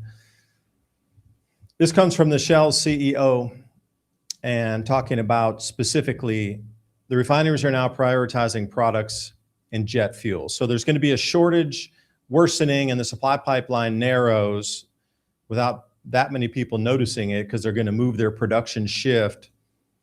Let me see if I can find them. Yeah, here it is. This is the actual beginning of the article. Shell CEO Wael Swan. Diesel retail prices in the U.S. are being kept artificially low because we're coming into the midterms. Like gasoline and diesel right now, as you know it, are really artificially being suppressed. But wait until after the midterms, they're going to run. They want to keep it low for the midterms. And after that, election's over, the real price is going to start to hit you, along with the real price of the grains and the real price of your plastics and the real price of everything is going to hit all in once. Like you talked about people, not getting a bill every month and maybe waiting to pay it all at the same time. Well, this is going to be the same thing. Like all 3 or 4 of these things are going to hit us in the exact same moments. And then here's another one. Shell itself announced, I was telling you that it's going to reduce capacity to 93%. I've heard as low as 90, 93, so that's right in the ballpark there for the third quarter planned maintenance, which means as we beg for more fuel, there will just be less fuel. And here's another one for us on diesel. Again, Shell is CEO. Diesel's in short supply, but behind the scenes, you wouldn't know it because of artificial suppression of prices. We're exporting diesel over to Europe, but at the same price, our diesel keeps creeping up. And these same people on these articles here are predicting $10 a gallon diesel by the end of the year. So hopefully our harvest would have been in by then, but then that hits the trucking industry and all things run on diesel for supply chain. Containers, the reefers, these sort of thing, they run on diesel to keep the refrigerated movement of goods. So this is the world we're kind of sitting in right now. And as you can see, all these things are going to start to hit us after the midterms are over. Like all the politicians are keeping everything artificially low for us to get their vote. But once that's done and they no longer need you, or the appearance of you choosing something, they're just going to let it run. And 2027 is going to be a very inflationary year. Christmas is going to be one to remember for the inflation hitting because, November elections are going to be done. And then that's it. And then things run on the price they're supposed to be, not on what's suppressed. And that'll be food. And everybody will be talking about it around the holiday dinner table.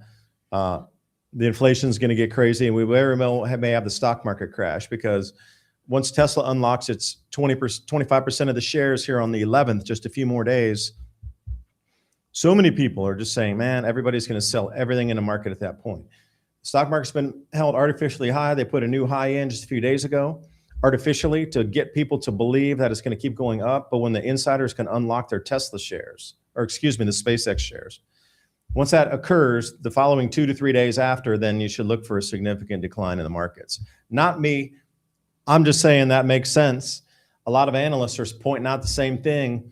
Like, there's hundreds of billions of dollars waiting to come out of the SpaceX unlock. And once it does, that capital is going to rotate somewhere else. And if everybody can get on board like they always do, they call it insider trading and manipulation. We're not allowed to do it, but others are in the industry. We'll take that giant basket of money and say, hey, it needs to go somewhere else. Maybe we'll put it in gold and silver and run that price up. Everybody buy gold and silver, we're going to run the price up. Everybody buy crypto, we're going to run the price up. Not that available money for poor people. Move somewhere else. So most people aren't into crypto. A lot of people aren't into gold and silver. Most 401ks and parents and that sort of generation retiring are in 401ks. So if that is wiped out or declines 50%, like if you're retiring now and your 401k gets whacked by 50% because the stock market collapses that much, I mean, you're not going to start over and wait 20 years for it to come back to even again before break even. You're going to be crying is basically what you're going to be. You know, and they keep talking about this again and again. If this type of event occurs, everybody who's ready to retire, that's been saving their whole life for this moment, gets 50% haircut on everything they've saved and worked for. That's crazy. And that would happen in a scenario like that. And hey, it's just a free market. Just a free market. Oh, well, we couldn't exit our positions. Oh, the allocation for the fund had to take the top 50 S&P top performers. Well, that's a law. You know, they're going to have all these excuses. Right. And on top of that, you got no, but go back. Can you go back to that? Sorry, man. I'm just a rambler today. Can you go back onto the stock market thing there that you were showing? Oh, yeah. Well, we get coffee. I got the double espresso right here in the coffee. Oh, right. You can't see it. We're talking a lot about that. Espresso, not alcohol. It's still early here. It's only 11:40 a.m. Right. You brought up a couple of weeks ago about unrealized gains, right? So, yeah, unrealized capital gains. Right. And so they're trying to push that in all kinds of these left-leaning states like Colorado and Washington and, you know, different places. They're trying to do that where they'll tax people out of existence till they move off all of the best land. And that's part of that, you know. Is there really a worry about the left kind of mentality going on? Well, we're already in a corptocracy, which is not far from what China is doing as far as having a communist capitalist society, right? It's both. And we are forming into their society, not the other way around, unfortunately. But this isn't a super important question to be asked. I'm surprised more news articles and news organizations aren't on this one right here. Right. And this article. What happened during the tariff time, Ransom? Right. A lot of people got rich. So this article is talking about corporate America got billions of dollars in tariff refunds. Where's your cut? You don't get a cut. Remember, they floated for a little while the idea that you would get some kind of tariff rebate check. But unfortunately, the way that they set up the tariff laws is only those directly involved with having to pay tariffs get refunded, right? So if you look down here in their article. No, but I would disagree. Like, we all paid more because all those companies charged more because they had higher tariffs. They just passed the cost on to us. And everybody paid an extra 5 to 10% for all those goods for multiple months. Right. And then we're not going to get that money back. That's kind of what I was talking about here. Apple got 2.2 billion. Amazon got 600 million. Nike got 300 million. Consumers, they didn't get nothing back, just higher prices. And then when you go down here, right here, it says in total, the government is on the hook to refund hundreds of thousands of importers, a total of around 166 billion. A little more than half of that has already been paid out, meaning they already got their money, according to Customs and Border Protection court filings. The levies cost households $1,000 on average last year, according to the Tax Foundation. Before the Supreme Court weighed in, the Trump administration was floating that idea, like I was talking about a $2,000 tariff rebate check, but too bad The tariff refund system is structured only that parties who directly paid tariffs or the customs brokers acting on their behalf can file for a refund. In other words, you're not going to get that. Maybe you can go get some jobless benefits or something different. Not if you're a self-employed video producer. Right. Like if you work for Amazon and you get laid off, you can go and, hey, I get laid off, and they'll be like, okay, here's your paperwork, here's your money, will be here in like a week. But if I was to do that and go, hey, I'm David, I run a couple social media channels and I pay $10.99 and I can't make any more videos because all these things got cut, and they'll be like, what? You're on your own, dude. We can't help you.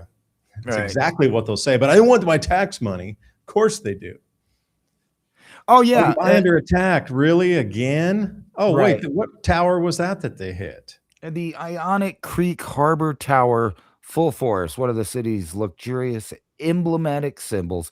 Remember, we were just talking last time about whether or not we'd take them up on their come over here and invite a friend and we'll make it free. We'll make it, you have fun. Well, too bad. I hope you weren't in that floor there on that building, which brings me back.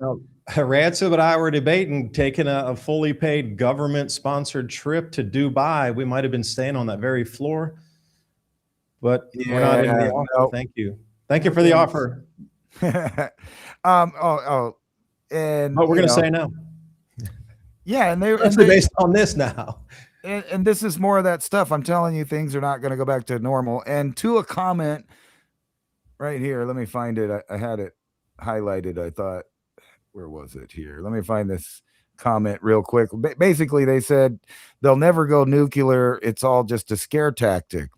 And we were talking about on here about, neither one of us ever think that they're going to go full scale nuclear annihilation or anything, mutually assured destruction. However, a few, and let me put it right so I don't mess it up. The President Donald Trump state, and this is funny because this headline was on Alex Jones Live, right? And so I tried to verify his headline that Trump indeed said this. Not a single other article was written about this. However, the AI says indeed it is true that President Donald Trump stated that the U.S. was poised to launch a massive military strike against Iran, describing it as potentially the biggest attack since World War II over the closure of the Strait of Hormuz, but pulled back after regional allies and intermediates requested time to pursue the deal. Right. So what we're talking about, you could paraphrase and then add a couple more sentences, but the cost to American lives would be so great that it would become another Vietnam in a single day. You know what I mean? Like, yeah, you could talk all big like that, but the losses would be catastrophic, man. That would be a political. That would shut our country down. The protests would be so massive. I mean, sheesh, that would be political suicide on a level never seen before. Well, that would be the type of attack that involved invasion. That's not what he's talking about. He said the biggest attack since World War II. What happened in World War II? Hiroshima and Nagasaki. Now, someone was saying this all talking. Yeah. So you got Pentagon drafting new U.S. nuclear strategy for war with Russia and China. And if you get down in here to the meat, specifically, the Pentagon is focused on theoretical scenarios of regional tactical nuclear exchange, as opposed to an all-out long-range global nuclear war. The scenario given to the situation, U.S. allies being attacked by Moscow or Beijing, and it gets into that. So what they're talking about is shorter-range tactical nuclear weapons for regional wars, rather than, these big things that we're worrying about. They're talking about exchanging nukes. So this article is written by Sean Miller, and he puts all his sources in here. So it's a new drafting. It's a real thing. Here it goes right here. Here's a NBC article about it. Pentagon drafting new U.S. strategy in case of regional war with China or Russia. Where would that regional war be? And if you were watching the last week, all the headlines were talking about exactly what we also predicted, that the Ukrainian war would just blend right into the Iranian war. And that's exactly what's happening. And it's going to meet in Turkey, who is now a major military industrial complex creator of drones and other warfighting robots. Not big stuff, but robots. The kind that can terrorize cities that you can't stop. Unless all the governments of the world agree to hand over AI control of the airways for safety, for world security, all of that stuff. And isn't it just magical that Turkey decided to stay aligned more with the Middle East, and then their currency came under massive attack to bankrupt the nation, literally to have everybody that's in power thrown out of power by the people, not by another military or another government, but to make conditions so atrocious that you lost your life savings overnight. And it was the fault of bad planning of the economic advisors and the president himself in Turkey. So we need to get rid of them.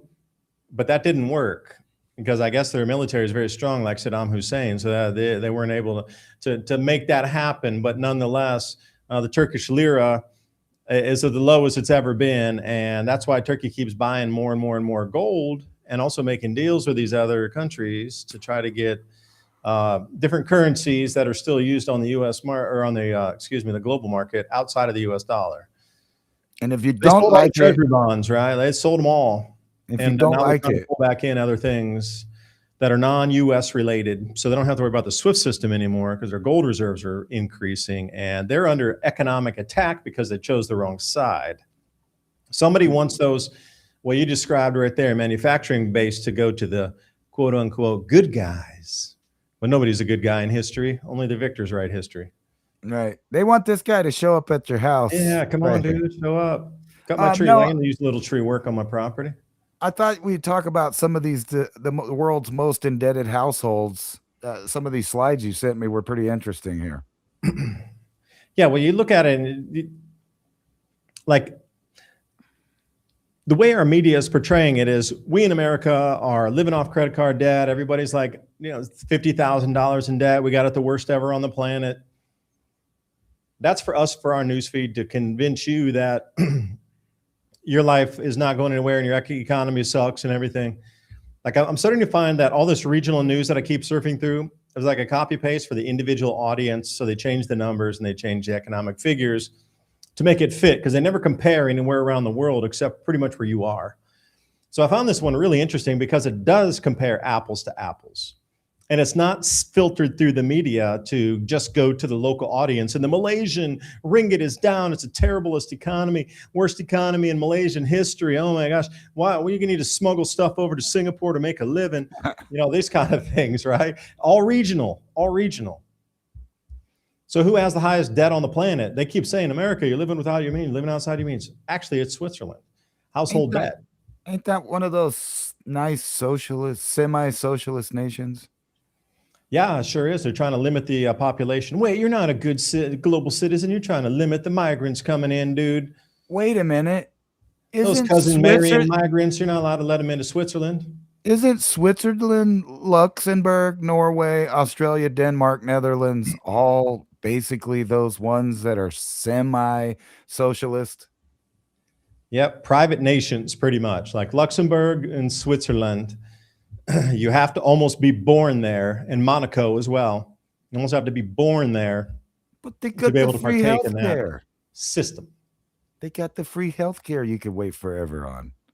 I would throw Monaco in there too, but I didn't see Monaco on that list. Although I'm very fascinated with Monaco, I definitely want to go there and take a trip.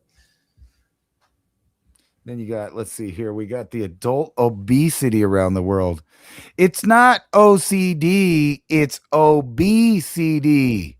Stop eating those Doritos. And you're going to buy that new food with your CBDC on your obesity, and that's going to decline because if you can't eat and food's expensive, and this obesity chart, that'd be really interesting to hold this one, and then we'll compare it in 5 years to see where the famines went first, and then how thin people got because food got expensive, and their food choices changed, and they had to cook more home cooked foods.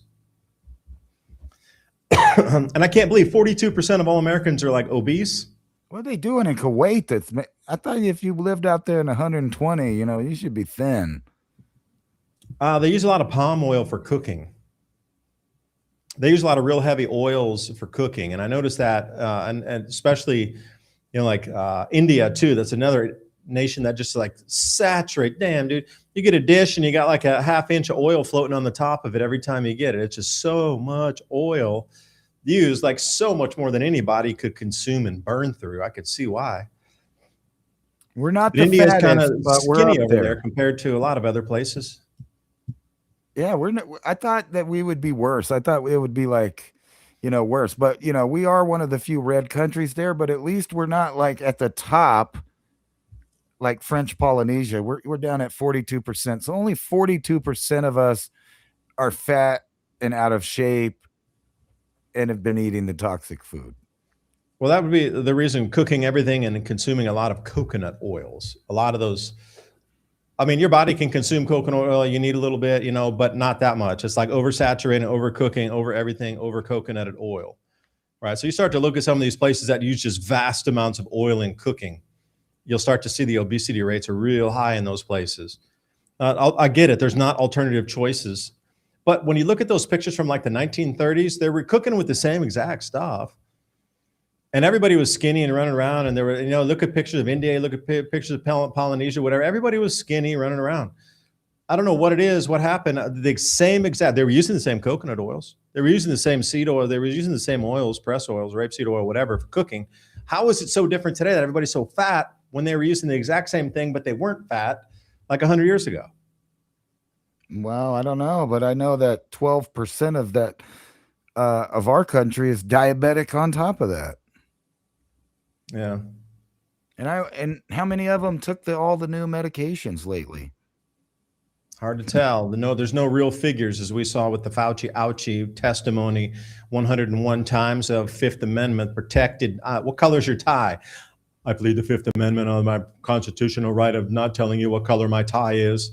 Come on, dude. They were doing that on purpose to get him in contempt. What color's the color of the floor? What color's the carpet on the floor? Well, my constitutionally protected Fifth Amendment right now to incriminate myself. Dude, they're asking you about the color of the carpet. He was just trying to rub it in that he's not going to ever go to jail. That's what that was about. Yeah, well, we'll see here. Hey, so this Google thing, this is another really interesting one. How we're being gaslit as a society. They keep trying to play us off of the Chinese AI models, the US and European, Western AI models. It's not about that. It's about you getting to accept AI, that we need to win the AI race. So we need to build it out as fast as we can with no interruption, as fast as we can to win the AI race. But they're telling everybody in Asia the same exact thing. We got to win over here. We got to build it faster than the Americans and the Western people. What does that lead to? A complete build out as fast as it can with no opposition of something that most people oppose and are realizing we should have opposed this thing from the beginning. The reason that chart's negative is they're spending so much to compete with the AIs that are in Asia that the additional cash flow that they used to have is now being used to buoy up their usage and let's say cost to compete with those. So they're losing money to compete with the AI models here in Asia, which run 25, well, I'll say it again, 25 times cheaper with the same result or even better on some of the newer. And, there's a new one popping out every other day over here. So that Google is the first time it ever, and the reason it is because they're spending so much to try to compete with AI. But see, in the beginning, we priced into the market like, oh yeah, all these companies are going to pay us on the subscription model, but they didn't. They're like, well, we can use the other one over there for either free or 25 times less. We actually don't need yours, thanks. That's the reason Google's negative for the first quarter ever in recorded history, ever. But the point I'm coming at is it keeps just bringing us back to the saturation of AI. And, it's not about should it be or shouldn't it be. It's like the arms race, the AI race, the AI race in Asia too. So the whole planet's being covered in this while we argue whose is better and we got to stay ahead of the others. And that's the whole plan. Right. You're being gaslit. We're all being gaslit. This is a new system that's being put in place to control humanity. And if you can't see that for what it is, you ain't looking close enough. And here's another scary one too, that gone from the AI on the ground to the AI in the sky. How good do you think those things would work in a locust invasion there? Not very good. They all hit the ground. What do you think they'd work against buckshot? Not very well. Not very well. I know, load the 20. But they're going to start wrapping these things in like Kevlar netting and stuff. So even when you pop it, it still stays afloat up there. Well, that's a great idea. Imagine if you had, like, we got an open field, and I wonder if we had like a net that could jump up and like a net and like could come up and instantly and grab one of those things and grab it. You need a like a deployable net that can fire from something, you know, like those 1600s Pilgrim guns that had like that flared out barrel on them that can shoot a net up super high or something and grab onto the blades. Even if it has Kevlar, it won't matter. It'll be affecting the blades. We need kind of net technology, deployable net technology with the same velocity as buckshot. Right. Just rubber bands, man. Rubber band gun.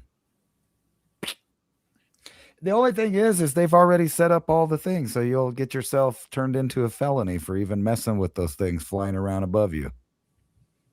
Yeah, that's the problem, isn't it? Like the airspace above your head, even though you own your property, isn't. And you can't just start doing what they used to do to hide stuff. You know, you think about the Holocaust, and you think about Soviet Russia, and you think about, you know, the Great Leap Forward. All these places had these things where people would hide between the walls, where they would dig tunnels. Even the Vietnamese fought back against the Americans by digging those tunnels. Not anymore. Ground penetrating radar, LiDAR, and these other scanning, there's nowhere left to hide, man, unless you're going to figure out how to live in the deep ocean. Yeah, granite might be the only blocker of that, like a deeper granite tunnel system.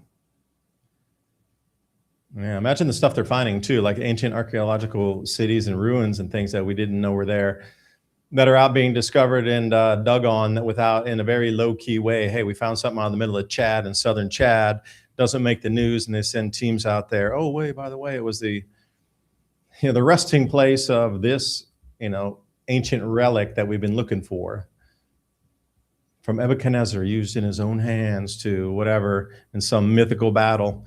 And that was the power tool they were looking for, an energetic, some sort of spiritual energetic tools that combining them together unlocked it. This is what they're searching for. It's almost like Hitler used to run around the globe looking for all that stuff in a war. That's what Indiana Jones is kind of loosely based on, was Hitler running around with those guys looking for all the, occult objects. But we still do that, man. That's part of it. That's part of it. Everybody's looking for the ancient stuff because there's something with that energetics in it. Ransom, you're on mute. I forgot about this little 22-second video you sent me before we log off here we could play. Okay. Hey, everybody. Thanks for joining us tonight. Remember, civilizationcycle.com. Throw your email in there. We'll get you the show notes, and also buymeacoffee.com/civilization. If you liked our content, we're going to wrap it up here and we're going to outro you with a video that I think you're going to enjoy. Sweet. Explains a lot, this one. All right. Prepare. But you will have no freedom, you will have no agency, it will be a perfect surveillance state, there will be no privacy. And that's what you're gonna get. You're gonna get great comfort, but there will be nothing left in the world for you to really do, nothing that really matters. You'll just kind of live in the service of the AI giving you material wealth. In service of the AI, my friends, this is the future they have planned for us. That That's sounds crazy. great. Anyway, we'll see you next week. Bye.